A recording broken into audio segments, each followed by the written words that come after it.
네, 대한광통신 주주분들 안녕하십니까? 김프로입니다.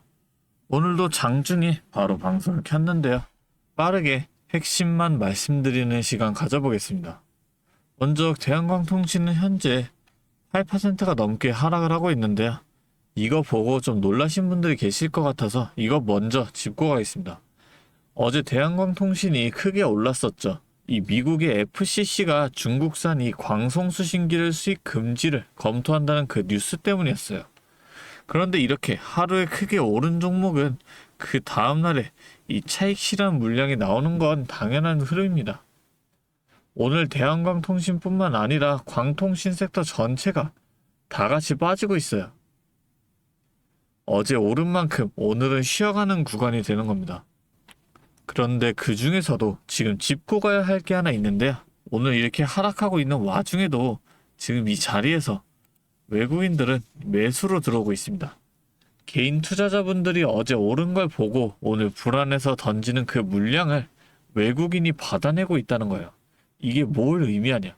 어제 나온 이 이슈, 그러니까 미국이 중국산 부품을 막고 비중국계 업체한테 그 자리를 열어주는 이 흐름을 외국인이 단기 급등이 아니라 진짜 수혜로 보고 있다는 거예요. 그래서 오늘은 지금 이 하락이 차트로 봤을 때 어디까지 온 자리인지, 그리고 우리가 어느 지점에서 매수매도 타이밍을 잡을 만한지 짚어볼게요. 영상 끝까지 집중해 주시고 여유가 되시는 분들은 구독과 좋아요 한 번씩, 그리고 대한광통신 화이팅이라고 댓글로도 한 번씩만 달아주시면 감사하겠습니다. 먼저 RSI부터 보겠습니다. 이 RSI는 지금 이 주식을 살려는 사람이 많은지 팔려는 사람이 많은지를 숫자로 보여주는 지표예요. 이게 0부터 100까지 있는데 살려는 사람이 너무 많으면 70을 넘어가고 이걸 과열이라고 부릅니다. 반대로 팔려는 사람이 너무 많으면 이 30보다 아래로 내려가는데 이건 과매도라고 부릅니다. 좀 쉽게 말씀을 드리면 고속도로의 이 제한 속도가 70이라고 생각을 하시면 됩니다. 어제 대한광통신이 급등을 하면서 이 RSI가 60 중반까지 올라갔었거든요. 제한 속도 가까이 확 밟은 거예요. 그런데 오늘 이 RSI가 살짝 꺾이면서 내려왔습니다. 이게 나쁜 신호로 보실 수가 있는데 사실 반대예요. 어제 너무 세게 밟았으니까 오늘은 잠깐 브레이크를 밟아준 거죠. 계속 70을 향해서 무리하게 밟았으면 오히려 더 위험해질 수 있다는 거예요. 지금 이렇게 속도 조절을 해주는 게 다음에 다시 밟을 수 있는 그 여유를 만들어주는 거죠. 오히려 더 건강한 조정으로 볼 수 있다는 거예요. MACD도 한번 같이 보겠습니다. 이 MACD는 지금 오르고 있는 힘이 세지고 있는지 약해지고 있는지를 보여주는 지표인데 이 막대가 위로 올라오면 힘이 세지는 거고 이 아래로 내려오면 힘이 빠지고 있는 겁니다. 지금 대한광통신의 MACD를 보시면 아직 플러스 구간에 있는데요. 이것도 좀 쉽게 설명을 해드리면 엑셀에서 완전히 발을 뗀 게 아니라는 거죠.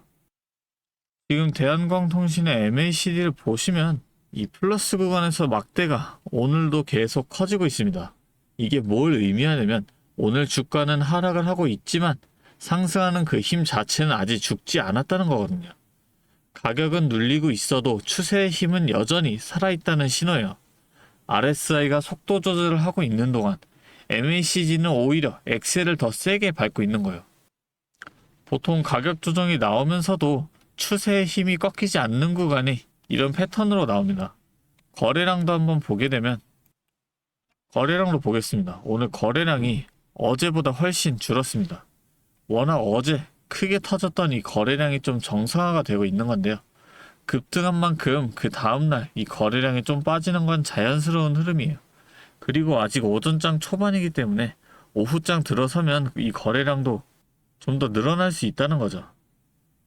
오히려 어제 같은 이 거래량이 오늘도 똑같이 나왔으면 더 부담스러운 신호로 읽힐 수도 있습니다.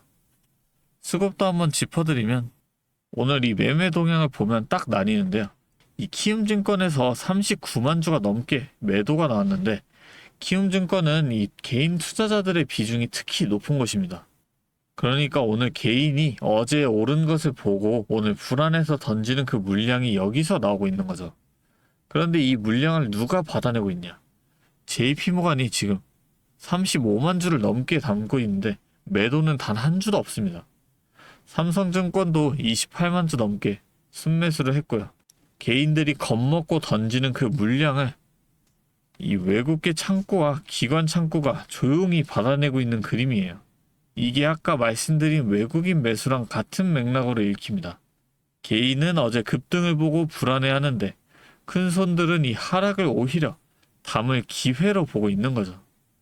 이 세 가지를 같이 놓고 보면 RSI는 속도 조절, MACD는 여전히 상승 추세를 유지, 거래량은 자연스러운 정상화, 셋 다 급락으로 추세가 꺾인 게 아니라 어제 급등 이후에 정상적으로 숨고르기 하는 흐름이라는 걸 말해주고 있는 거죠.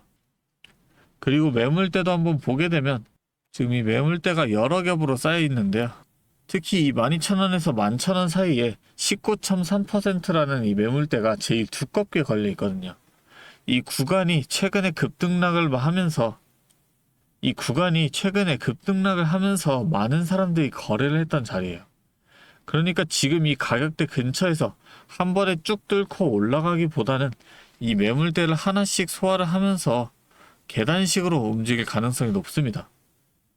이렇게 변동성이 큰 시장에서는 주가가 한 방향으로 쭉 올라가기보다는 추세선이 그어져 있어도 N자형 파동을 그리면서 움직이거든요. 올라가고 눌리고 다시 올라가고를 반복을 하는 겁니다.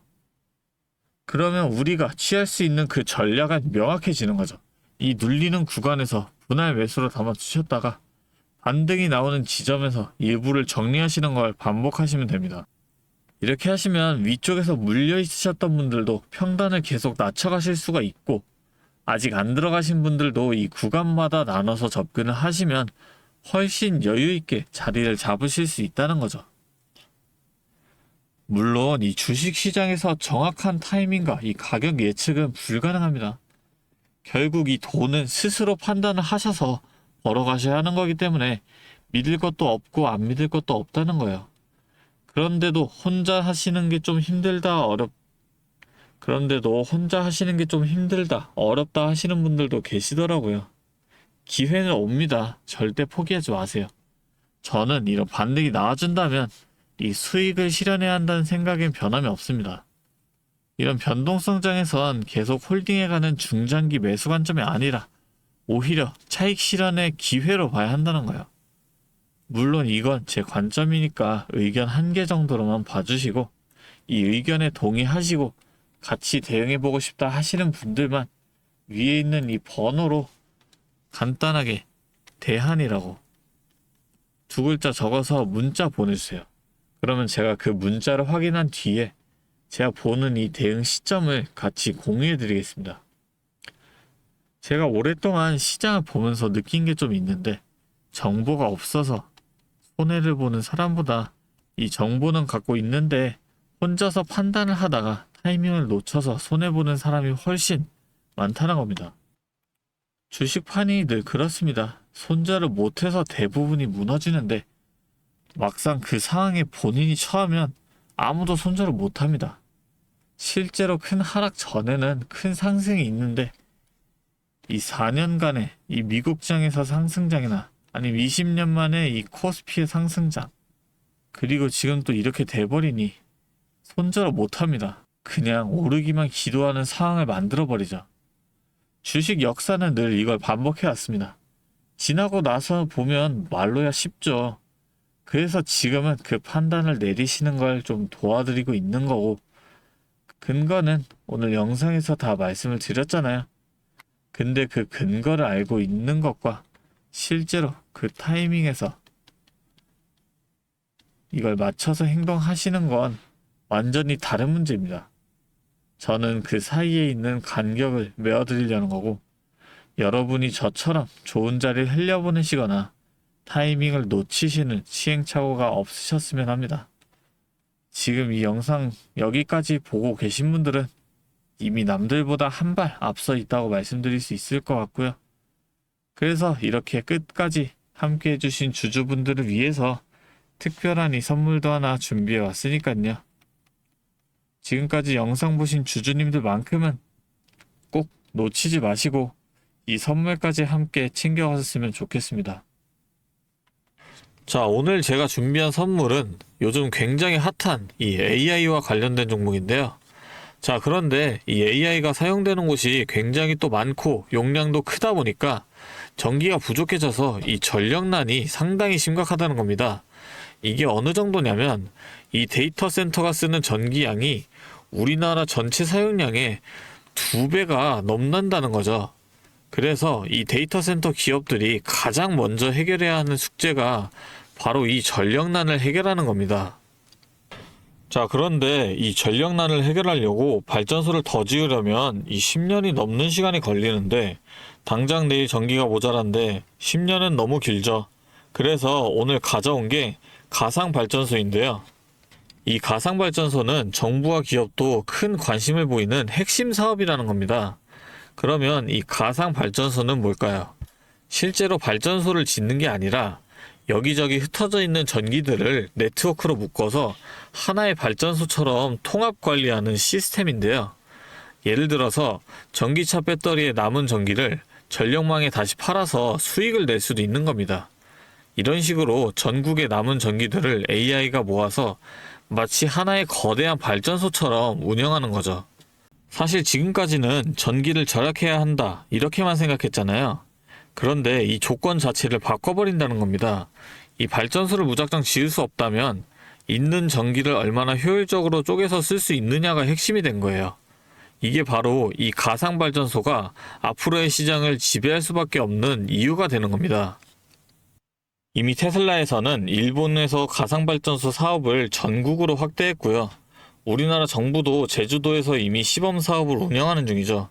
결국에는 이 가상발전소, 즉 VPP 사업이 미래의 핵심 사업으로 자리 잡을 수밖에 없는데요. 제가 이 중에서도 무려 5년 전부터 이 가상발전소를 준비해온 특정 종목 한 가지를 가지고 왔습니다. 이 기업은 다른 경쟁사들이 이제 막 가상발전소 사업에 뛰어들 때 이미 5년 전부터 대기업들과 인프라 구축을 마쳤고 범용성 또한 한 가지에 묶여 있는 게 아니라 아파트, 상가, 공장, 그리고 전기차 충전소까지 서로 다른 에너지를 컨트롤하는 독보적인 통합제어 기술을 이미 갖추고 있다는 겁니다. 다시 말해서 에너지 효율을 뽑아내는 기술력이 시장 평균보다 이미 30% 이상 앞서고 있다는 평가를 받고 있어요. 그렇다면 올해 2026년 분산에너지 특화 사업이 본격화되면 어떻게 될까요? 이 기업의 소프트웨어가 전국에 깔리게 되는 압도적인 점유율을 예상해 볼 수 있겠죠. 그렇다면 우리는 남들보다 한 발 앞서서 이 수익의 길목을 지키고 있어야 큰 수익을 가져간다는 겁니다. 자, 제가 지금 정말 공들여서 분석한 이 종목 정말 궁금하시죠? 지금 화면에 보이시는 이 번호 010-3436-7531로 선물이라고 2글자 적어서 문자 보내주시면 제가 확인하는 대로 분석한 리포트와 함께 종목명까지 바로 공유해드리도록 하겠습니다. 제가 드리는 이 선물로 우리 구독자분들이 조금 더 여유있고 성공적인 투자 이어나가셨으면 좋겠고요. 지금까지 긴 영상 시청해주셔서 감사합니다. 김프로였습니다.